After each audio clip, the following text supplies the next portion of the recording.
Bene data bakundwa b'umwami Yesu Kristo, mwese abakurikira izi nyigisho tubahaye ikaze mu biganiro bya Saveur Divine.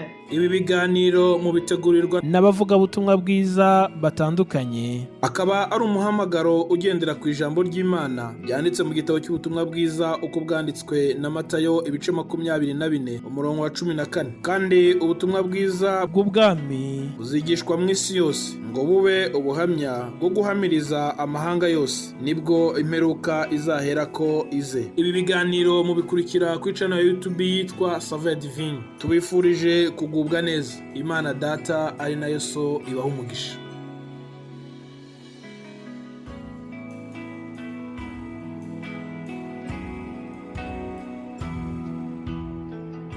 Ndabaramukije bakundwa nshuti z'umusaraba, mwese abakurikira iki kiganiro Saveur Divine, waba uri uwo tumenyeranye cyangwa se waba ugikurikiye ari ubwa mbere, mwese mbahaye ikaze.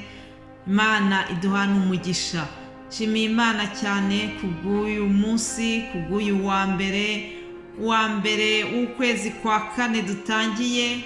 Imana yaraturinze muri aya mezi 3 yose ashize. Imana ishimwe kuko yatubereye umurinzi. Hari byinshi byaduhigaga wowe nanjye, ariko turacyariho, turacyahumeka. Iryo ni ishimwe rikomeye. Tuzamuri Imana icyubahiro rero kubw'uku kwezi kundi dutangiye. Imana ishimwe cyane. Abanyarwanda bajya bavuga ngo akuzuye umutima ngo niko gasesekara ku munwa. Hari ijambo ryuzuye mu mutima wanjye muri iki cyumweru.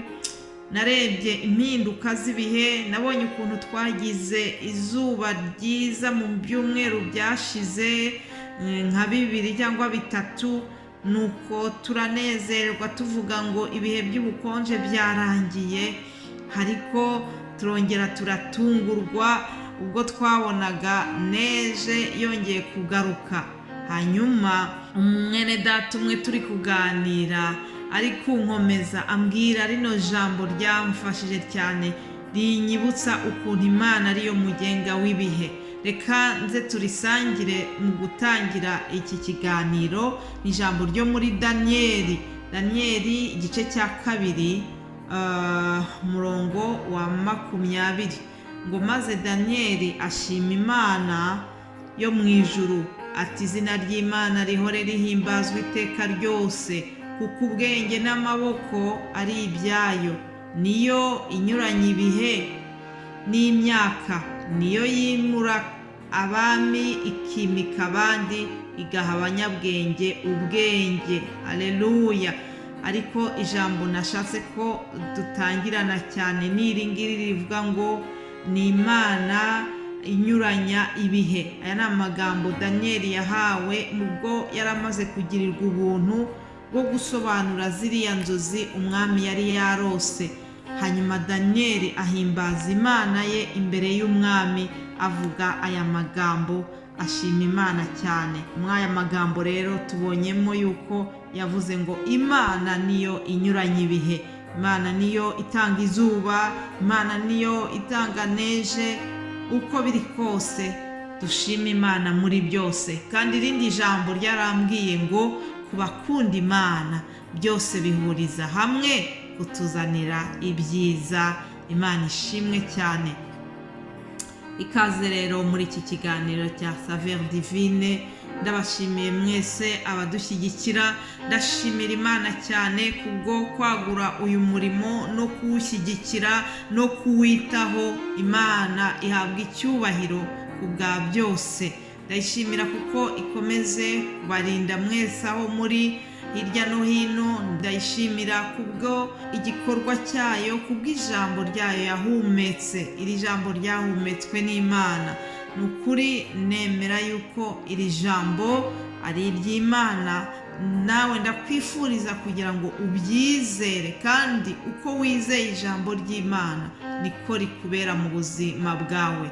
Uko urifashe niko rikubera. Nuko rero iri jambo ndashima Imana ko yariduhaye. ndashimira mwebwe mwese kandi abadusengera, abasengera kino gikorwa cya Saveur Divine, ndazi ko bahari. Imana ibaha umugisha, abitanga kugira ngo twamamaze ubutumwa dutanga inyigisho, abo bose Imana ibaha umugisha kandi wowe uha agaciro iyi nyigisho, ubu butumwa ukanabusangiza n'abandi. Twese hamwe dukomeze dutahirize umugozi umwe, dukomeze dukorere Imana kandi tuyikorere tunezerewe, nayo izaduhemba. Imana ishimwe cyane.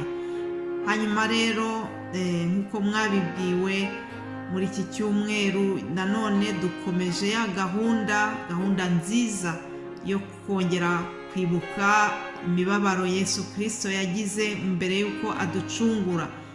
Hari bene data bavuze ngo ni inzira y'umusaraba.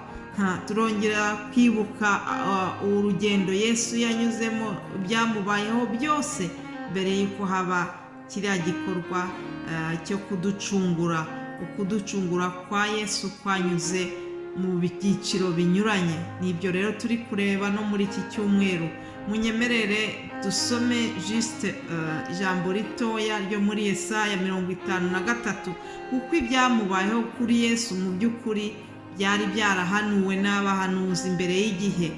Rero umuhanuzi Yesaya nawe yavuze ku by'urupfu rwa Yesu, uko azashinyagurirwa azira ibicumuro byacu. Nuko dusome rero mu izina rya Yesu.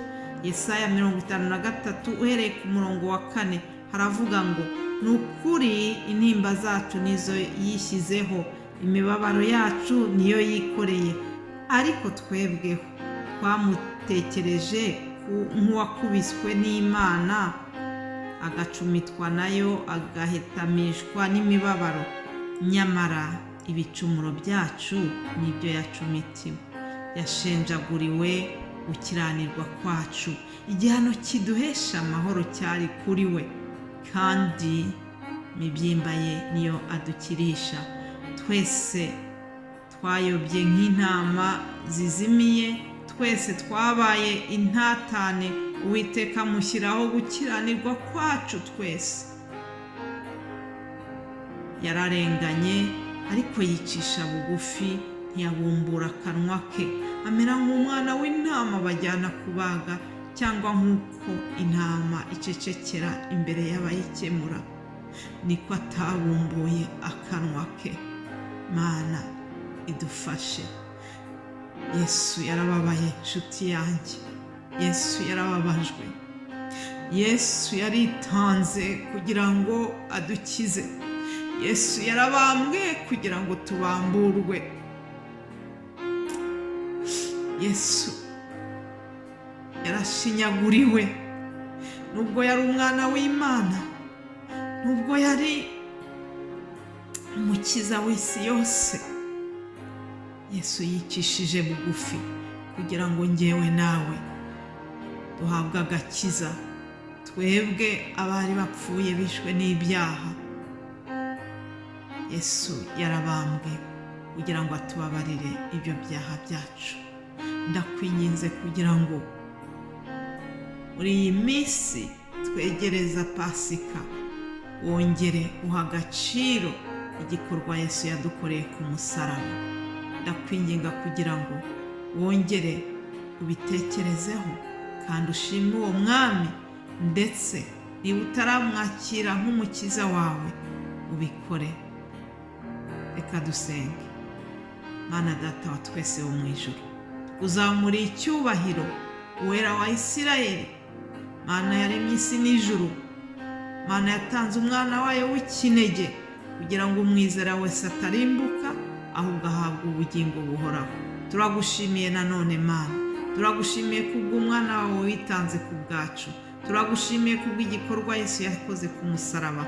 Ndasenze kugira ngo buri muntu wese utarasobanukirwa icyo gikorwa cya Yesu, utaramwakira nk'umwami n'umukiza, umugenderere, umwuka wawe wera azamukoreho muri iki cyumweru cyangwa se no mu cyumweru kizaza.